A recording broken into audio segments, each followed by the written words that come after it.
नमस्कार, मी पूजा नवले स्वागत करते तुमचं तुमच्या हक्काच्या मराठी यूट्यूब चॅनलवर। आजचा आपला आरी वर्कचा 7वा दिवस आहे आणि आज आपण बघणार आहोत झिगझॅग स्टिच। तर आता ही झिगझॅग स्टिच आपल्याला कधी लागते, जेव्हा आपण बुट्टा वर्क करतो किंवा गहुमणीचं जेव्हा वर्क करतो तेव्हा ही आपल्याला झिगझॅग स्टिच लागते। तर चला व्हिडिओला पुढे कंटिन्यू करूया।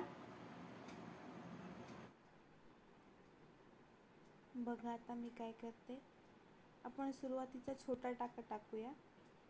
आता या छोट्या टाक्यालाच आपण काय म्हणूया, लॉक स्टिच, ज्याने आपली स्टिच लॉक होणार आहे। बघा आता मी एक मोठा क्रॉस मध्ये टाका टाकला आणि पुन्हा एकदा लॉक स्टिच म्हणजे छोटा टाका घेतला, पुन्हा लॉंग स्टिच क्रॉस मध्ये, पुन्हा लॉक स्टिच टाकली, पुन्हा क्रॉस मध्ये लॉंग स्टिच, लॉक स्टिच, पुन्हा क्रॉस मध्ये। बघा असा छोटा टाका टाकला, पुन्हा क्रॉस मध्ये वरती नेला आणि अगदी बरोबर त्याच्या समोरच दुसरा टाका टाकायचा आहे आपल्याला लॉक स्टिचचा,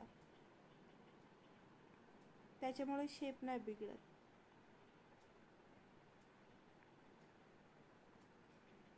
बघा आता लॉंग स्टिच टाकला, पुन्हा एक शॉर्ट स्टिच, लॉक स्टिच, पुन्हा क्रॉस मध्ये वरती।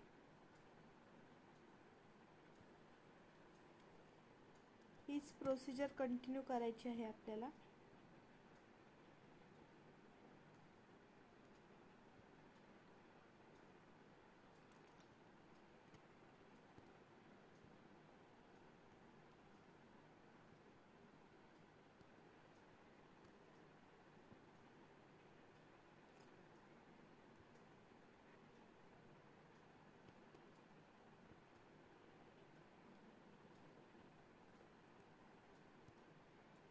लॉक स्टिच जर थोडा जरी वाकडा गेला ना तरी पण फिनिशिंग चुकते, त्यामुळे लॉंग स्टिच ज्या दिशेने आहे ना त्याच्या बरोबर समोरच दुसरा लॉक स्टिच टाकायचा आहे, म्हणजे छोटा टाका टाकायचा आहे।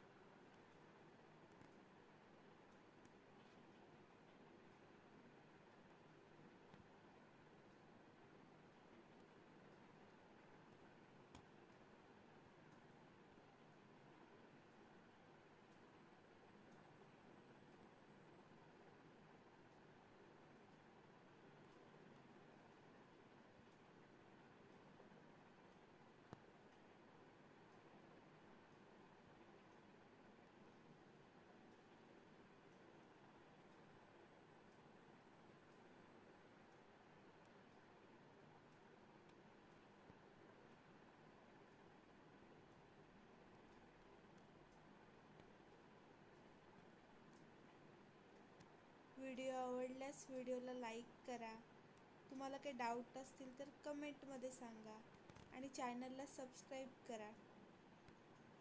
थँक्यू।